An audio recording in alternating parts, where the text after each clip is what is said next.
하나님의 말씀 로마서 2장 6절과 9절로 11절. 먼저 6절 시작. 하나님께서 각 사람에게 그 행한 대로 보응하시되, 9절로 악을 행하는 각 사람의 영에는 환난과 곤고가 있으리니 먼저는 유대인에게요 그리고 헬라인에게며 선을 행하는 사람들에게는 영광과 존귀와 평강이 있으리니 먼저는 유대인에게요 그리고 헬라인에게라. 이는 하나님께서 외모로 사람을 취하지 아니하심이라. 자, 오늘 외모 6번째 따라 하실까요? 외모로 보지 말고 그리스도의 진리로 보라. 예. 자, 하나님은 외모로 사람을 취하지 아니하십니다. 자, 그러면 주님의 몸된 교회인 우리 역시 사람을 외모로 취하면 안 되겠죠. 그래서 외모로 보는 게 무엇이냐? 지난주까지 8가지까지 상고했습니다. 자, 오늘은 마지막 9제로, 자, 영적으로가 아닌 육적으로 보는 것이 외모로 보는 겁니다. 자, 11절 본절에서 외모로 취한다는 것은 사람의 외적 조건과 관계에 따라 판단 기준을 달리 적용한다는 것입니다. 자, 그런데 사람이 왜 이렇게 외모로 판단하는 겁니까? 사람을 외모로 판단하는 내적인 원인은 하나님의 진리가 아니라 육신의 생각과 자기 이해 타산을 기준으로 보기 때문입니다. 맞죠? 네. 자, 그래서 오늘 9번째, 외모로 판단하는 내적 근원을 살펴보면 영의 눈이 아니라 육의 눈으로 사람을 보기 때문에 외모로 판단하게 됩니다. 자, 그렇다면 이제 여기서 먼저 생각을 해야 할 것이 과연 영적인 게 무엇이냐 하는 거죠. 영적인 판단이 아닌 육적 판단으로 보는 게 외모로 보는 건데, 그럼 영적인 게 뭐냐는 거죠. 오늘 기독교회 안에서 이 영적, 영감, 영성 이런 말이 상당히 혼용되어 사용되고 있습니다. 자, 보통 영적이라, 영성이라 하면 신령한 은사나 특별한 이적 기사와 같은 체험식으로 생각을 합니다. 이는 성경을 바탕에 둔 사고나 신학적 사고가 아닌 아래서 나고 육에서 난 육적 종교인들의 사고방식입니다. 그러니 오늘날 신앙을 보면 기독신앙을 마치 일반 종교성적인 개념으로 생각하여 그런 미신식이나 종교적인 개념으로 신앙을 이해하고 하고 있는 부분이 상당히 많다는 거예요. 자, 요즘은 그나마 성경의 보편적인 진리가 많이 밝혀지므로 그러한 일반 미신적인 성질이나 종교성적인 껍데기들이 그래도 많이 과거보다는 벗겨졌다고 보여지지만, 그러나 의외로 아직까지 많은 교회 교인들이 일반 종교성적인 개념을 벗어나지 못한 속에서 진리에 대한 무지의 어둠 속에서 나름대로 신앙하는 경우가 과거 제 경험을 보더라도 상당히 많습니다. 자, 그래서 영적이다, 영성이다 하면 아직까지 신비 체험이나 이적 기사와 같은 특이한 체험을 성령의 역사로 이해하며 그런 체험을 하면 보통 영적인 것이나 영성으로 생각을 하더라, 그 말이죠.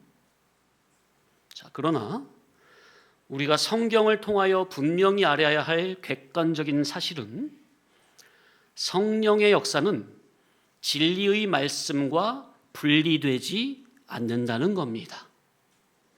그리고 성령의 열매는 진리 복음으로 인해 그 사람의 지식과 양심과 가치관과 생활이 그리스도의 진리 통치를 받는 것으로 나타납니다. 자, 그러니 성령의 역사를 몸 밖에서 일어나는 어떤 신비 체험이나 외적인 현상에서만 찾지 말고 이제는 그 사고가 밖에서 몸 안으로 들어와서 곧 나의 지식과 감정과 의지와 양심이라는 전 인격의 변화로 들어와야 합니다. 성령의 역사하면 주로 옛날에는 몸 밖에서 찾잖아요. 근데 몸 안으로 내 인격이 나의 지식, 마음, 양심, 의지, 의식, 감정 그런 것들이 거룩하게 변화되는 그쪽으로 생각이 들어와야 되겠다. 성령님이 진리의 복음, 말씀으로 역사하시면 실제로 나의 지정의 전 인격을 거룩성으로 변화시키시고 생활 속에 거룩한 성품의 열매를 맺게 하시는 실제적인 역사입니다. 그러니 성령 체험을 몸 밖에서 일어나는 어떤 특별하고 신비한 현상으로만 생각할 것이 아니라 성령께서 진리 말씀으로 나의 지식과 양심과 가치관을 갱생시키시고 그리스도의 성품과 순종의 열매가 우리의 인격과 생활 속에 실제로 나타나게 하시는 역사로 이해를 해야 한다는 겁니다. 성령의 참된 역사는 진리 복음으로 우리의 심혼을 갱생시키고 그리스도의 거룩한 성품과 순종의 열매가 인격과 생활 속에 나타나게 하시는 실제적이며 인격적인 역사입니다. 자, 그래서 영적이라는 것은 지극히 진리적인 겁니다. 따라합시다. 영적이라는 것은 지극히 진리적인 것이다. 자, 왜 그러한가? 하나님은 영이요 신이십니다. 영이요 신이신 하나님께서는 언약으로, 계시로, 말씀으로, 복음으로 당신의 뜻을 계시하십니다. 또 예수님께서 나는 곧 길이요 진리요 생명이니 하셨으니 예수님은 진리 덩어리이십니다. 예수님의 말씀에 내 말이 곧 영이요 생명이라 하셨습니다. 예수님의 말씀 곧 진리 복음이 영이요 영적인 겁니다. 맞습니까? 이치가. 또 성령님은 진리의 영이십니다. 진리의 영이신 성령님은 우리에게 진리의 복음으로 역사하십니다. 진리의 복음에 성령님께서 감화 감동으로 사람의 인격을 변화시키는 역사를 하십니다. 영이요 신이신 하나님께 성삼위 하나님께서 바로 우리 신앙의 대상이십니다. 성삼위 하나님께서는 물과 성령으로 곧 진리와 영감으로 영으로 역사하십니다.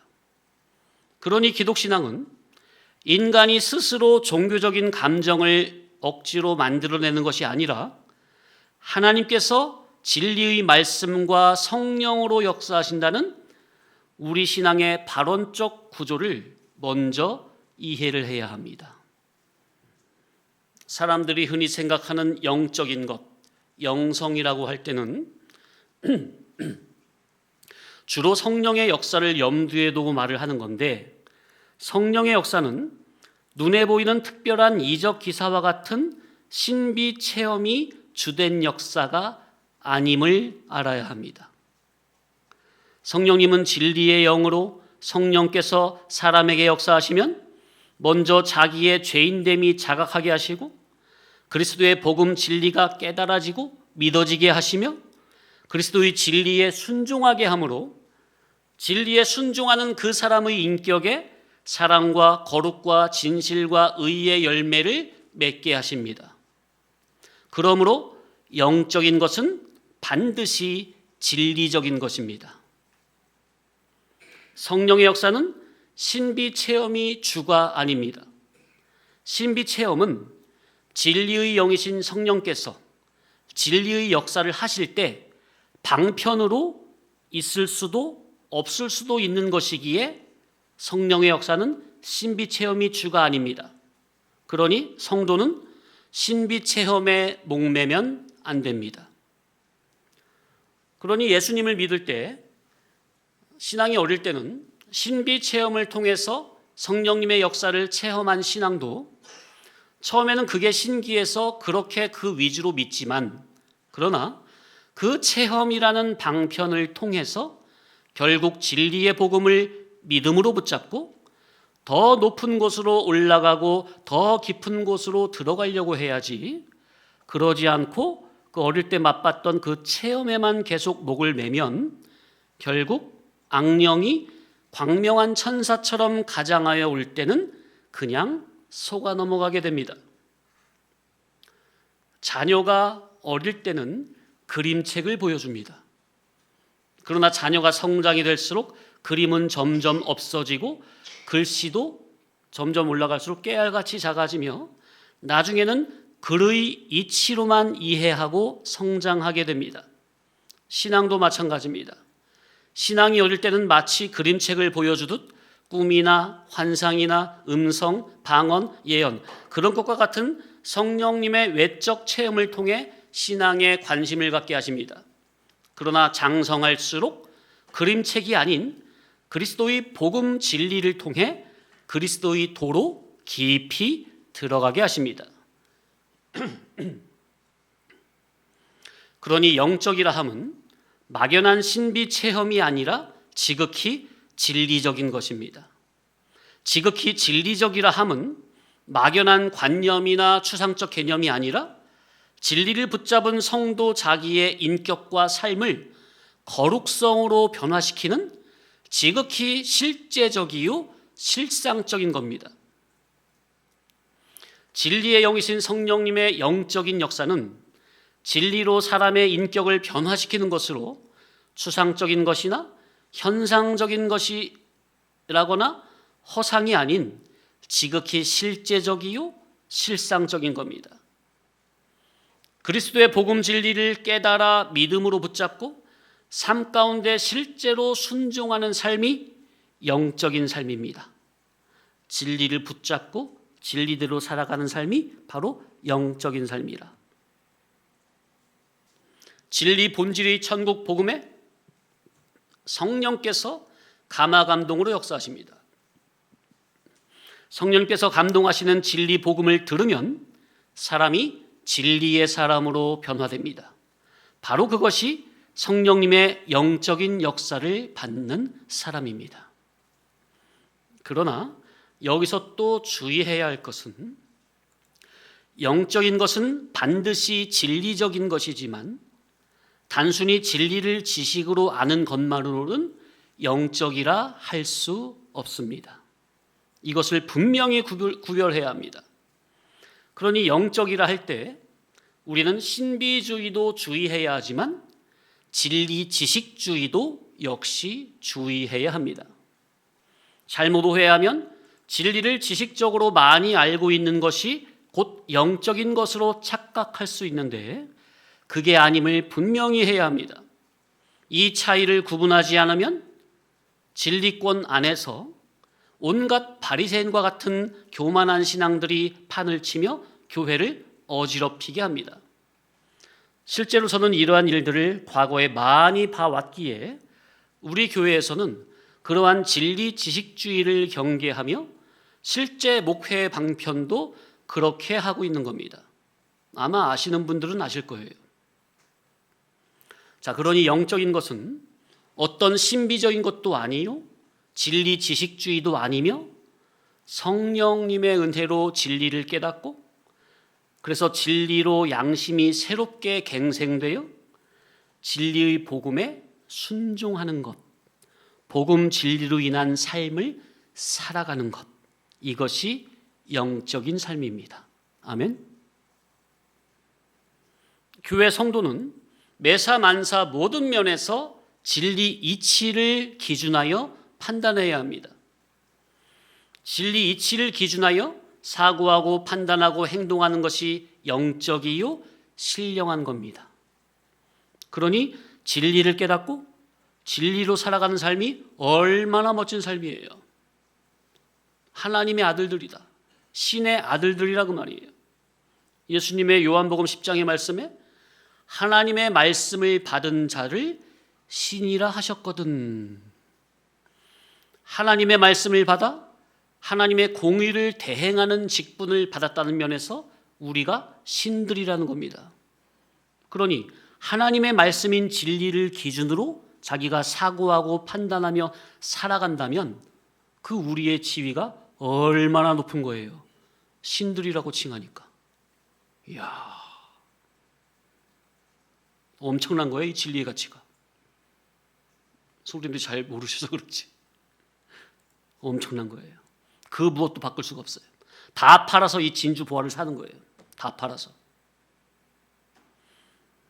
교회 성도는 육의 생각이 아닌 진리를 기준하여 나온 영의 생각으로 가치 판단 평가를 해야 합니다. 성도는 자기의 기분이나 감정 또는 이해 관계와 선입견이 아니라 진리로 갱생된 지식과 양심을 따라 판단해야 합니다. 이것이 하나님께서 기뻐하시는 바른 중심입니다. 우리는 매사만사를 정말로 진리로 갱생된 지식과 양심을 따라 판단해야 합니다. 이게 정말로 중요해요. 매사만사를 진리를 기준으로. 성도님들은 평소 어느 정도 진리를 따라 판단하시는지, 평소에는 내 식대로 살다가 가끔 진리 지식과 양심을 따라 판단하시는지, 그 비율이 어떻게 되시는지, 무게중심이 어느 쪽으로 더 기울어지시는지.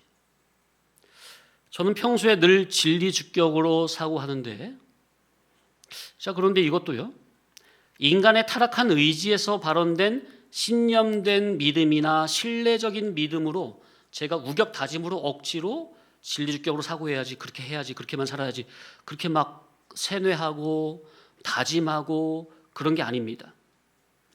성경에서 예수님을 인격적으로 만나면 저절로 그렇게 돼요.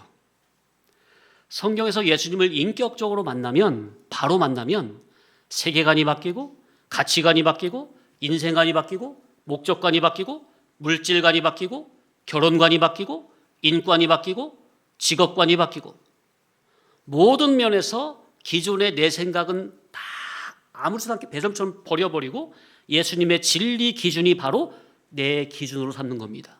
그게 예수님을 바로 만난 사람이에요. 그러면 그가 살아가는 삶 자체가 아예 진리 주격으로 하나님의 뜻 안에서만 살아가려고 하게 되는데 또 마음만 그런다고 실제로 삶이 그렇게 되는 게 아니라 그렇게 주님을 인격적으로 만났잖아요. 그래서 이제 다 자기가 아는 면에서는 다 진리 주격으로 살아. 그런데 그렇게 주님을 인격적으로 만났어도 아직 구체적으로 진리 지식적으로 다 깨달음이 됐어요? 안 됐어요? 안 됐죠.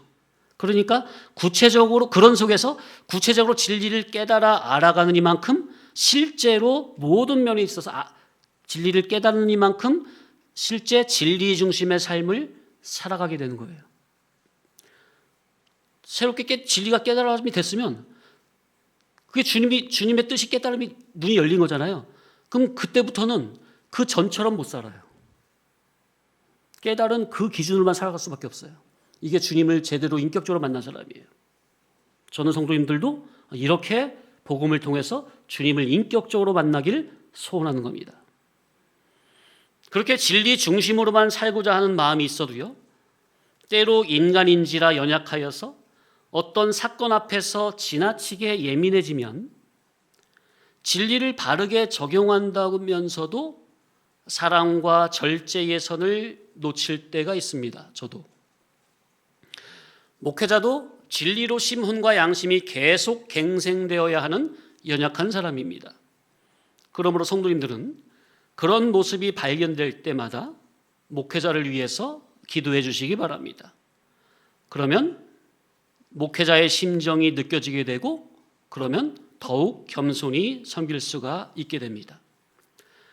자, 그런데 성도님들이 하나님 앞에서 겸손히 섬기는 마음으로 대하지 않으면 자칫 목회자의 연약한 모습이 보인다고 우습게 여긴다거나 혹은 목사님을 위한다고 하는 마음이 자칫 베드로와 같이 인간적인 마음이 앞서면 시은자적인 마음이 될 수도 있으니 성도님들은 목회자를 위한다고 하는 그 마음의 동인을 잘 분별하시기 바랍니다.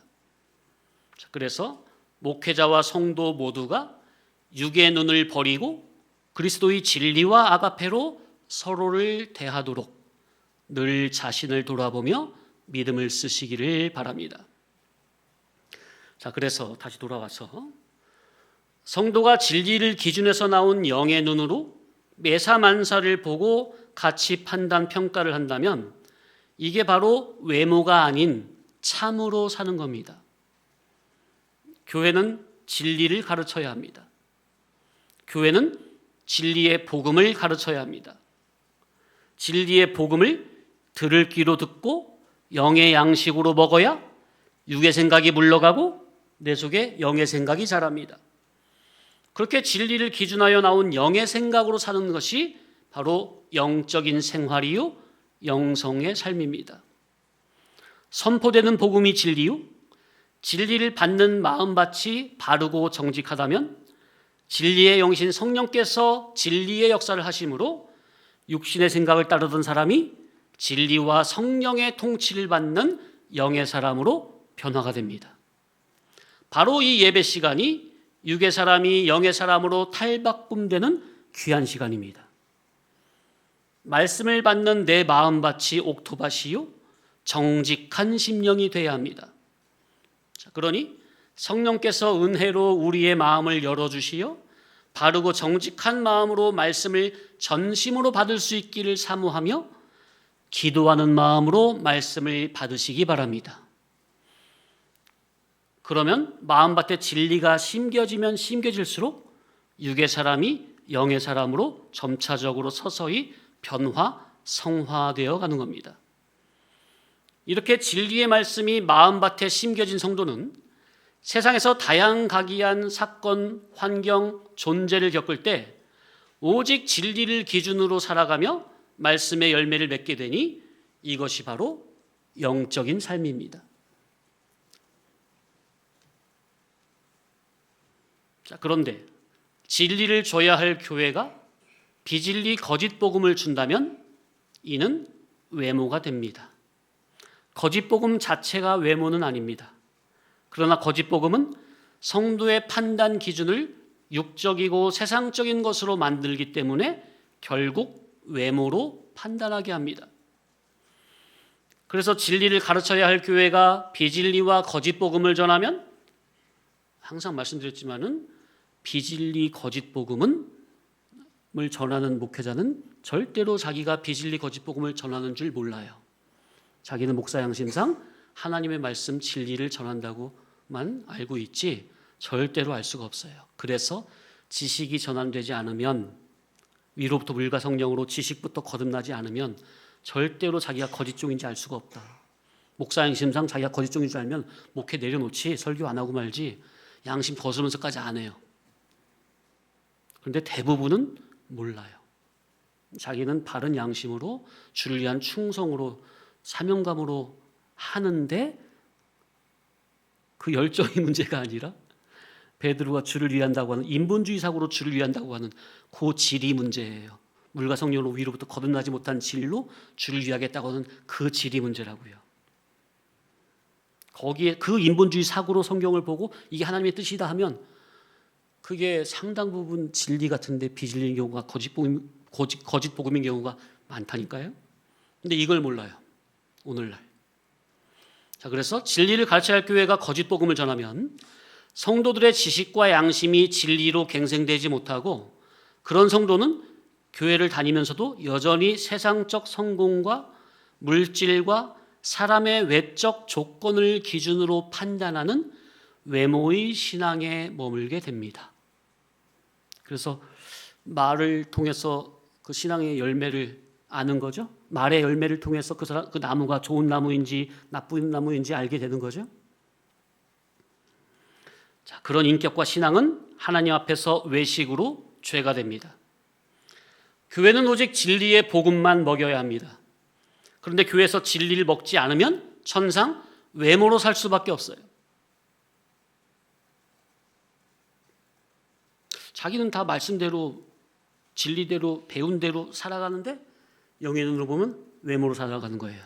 마치 예수님이 니고데모를 볼 때 니고데모는 제 딴에는 열심히 살잖아요. 그죠? 율법 중심으로. 예수님 보실 때는 외모로 사는 거야.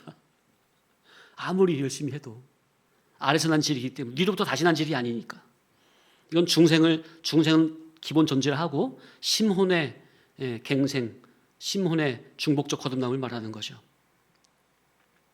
교회는 오직 생명과 진리만 제시하고 생명과 복음만 먹여야 합니다. 교회에서 영적으로 생명과 진리의 말씀이 제공이 안 돼요. 성도들이 생명과를 못 먹으면 그건 중간이 아니라 선악과를 먹이는 꼴이 돼버려요. 또한 교회가 먹으라는 생명과를 적극적으로 따먹지 않으면 자동적으로 선악과를 먹을 수밖에 없습니다. 왜냐하면 인간은 중간 상태는 없어요. 항상 0 아니면 6 둘 중 하나예요. 중간은 없어요. 그러니까 생명과를 적극적으로 먹지 않으면 선악과 먹고 있는 상태예요. 진리를 적극적으로 자기의 절대 기준으로 세우지 않으면 선악과 먹은 지식이 기준이 됩니다. 교회 성도가 진리 기준이 아닌 선악과 따먹은 지식의 기준으로 되어 있다면 그러면 외모로 볼 수밖에 없으며 그런 삶은 외식으로 하나님 앞에 다 죄로 들어갑니다.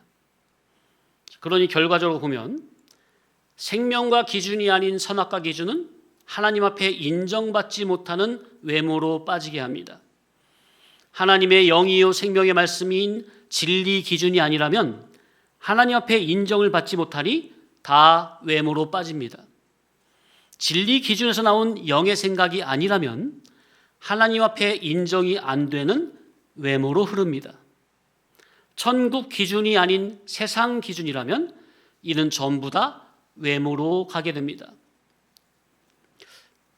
그런데 안타까운 일은 오늘날 교회 교훈에서 생명과 기준, 진리 기준, 천국 기준을 명확히 제시하는 교회를 찾기가 힘들다는 겁니다.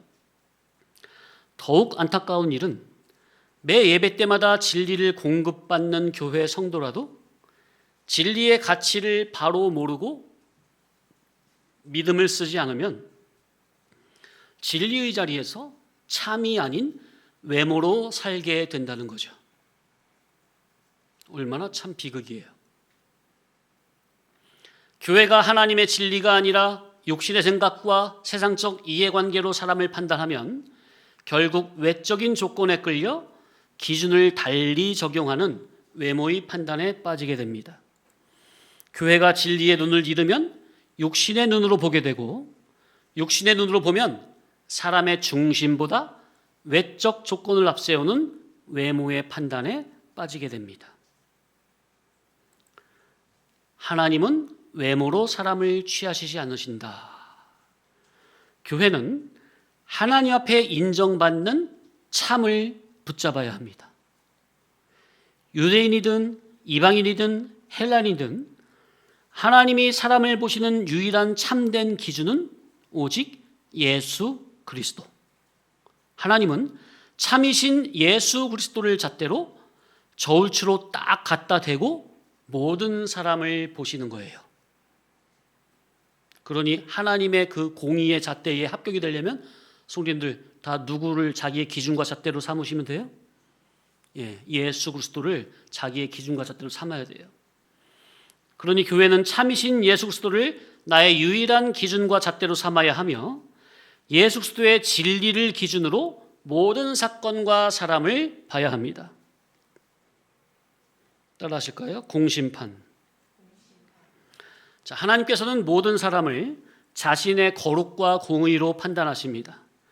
그리고 당신의 거룩과 공의에 부합하는 여부의 심판을 오직 예수 그리스도를 통하여 하십니다. 그 절대적인 심판 앞에서 죄인이 의롭다 하심을 받을 유일한 근거는 오직 예수 그리스도의 의와 피. 예수님의 피가 들어있으면 공심판은 면제. 그러니까 예수님의 피가 들어있으면 자기의 행위와 상관없이 천국 입국은 된다는 거죠. 공심판은 이제 천국과 지옥을 가르는 심판입니다. 자, 따라하실까요? 사심판. 사심판은 이제 천국에 들어간 자들에게 이제 차등적인 심판인데요.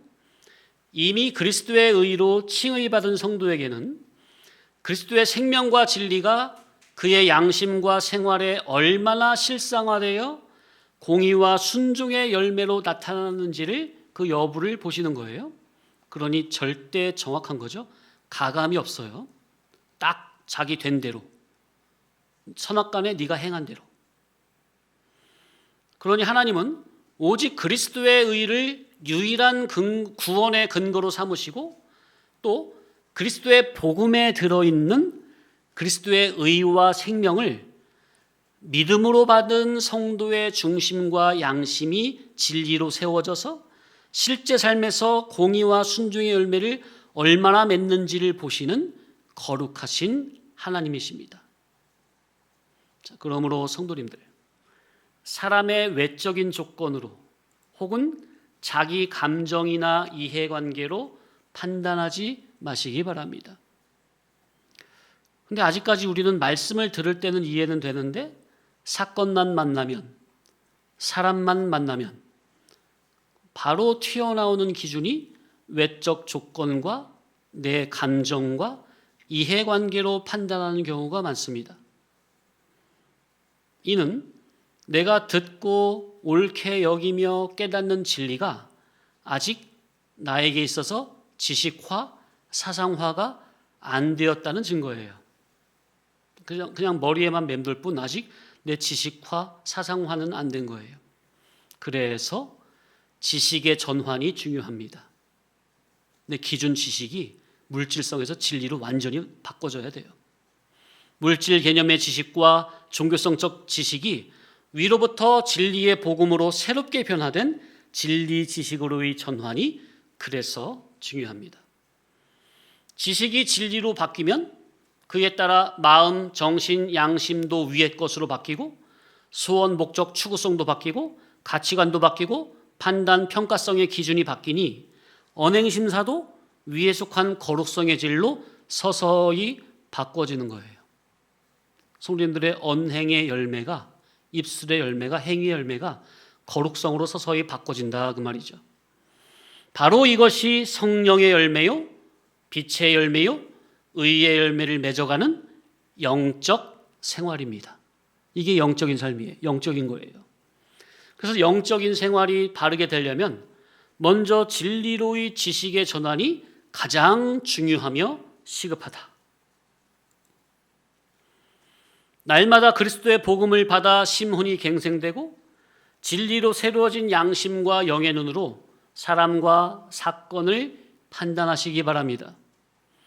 그리스도의 의만을 구원의 근거로 붙들고 그리스도의 진리에 전심으로 순종하며 의와 거룩과 진리와 진실의 열매를 맺는 성도들이 다 되시기를 바랍니다. 자, 이제 정리를 하면 영적이라는 것은 성령께서 그리스도의 진리를 깨닫게 하시고 그 진리로 심혼과 양심을 갱생하여 실제 생활에서 순종과 사랑과 거룩의 열매를 맺게 하시는 겁니다. 외모로 판단하는 것은 육신의 생각과 세상적 조건을 기준으로 사람을 보는 것이며 영적으로 판단하는 것은 성령께서 깨닫게 하시는 그리스도의 진리로 양심이 갱생되어 모든 사람과 사건을 하나님의 공의와 아가페로 보는 겁니다. 따라 하실까요? 육의 눈으로 외모를 보지 말고 진리로 갱생된 영의 눈으로 보자. 한 번 더요. 외모로 보지 말고 그리스도의 진리로 보자. 예, 오늘 또 상당히 중요한 이치 기준을 세웠습니다. 잘 깨달으시고 마음의 지식화, 사상화 시키셔야 돼요. 그래서 잘못된 그런 개념에 혼동되지 않게 기도하십니다. 거룩하신 하나님 아버지, 감사합니다. 사람의 외모와 세상적 조건을 따라 판단했던 우리 육신의 생각을 용서하여 주옵소서. 날마다 그리스도의 복음으로 우리의 심혼과 양심을 갱생시켜 주시고 진리와 아가페로 모든 사람과 사건을 바라보길 원하나이다. 매사만사를 오직 그리스도의 피와 의를 붙들고 말씀에 순종하여 의와 거룩과 진리와 진실의 열매를 맺는 참된 그리스도인들 다 되게 하여 주옵소서. 감사하며 예수님의 이름으로 기도하옵나이다. 아멘.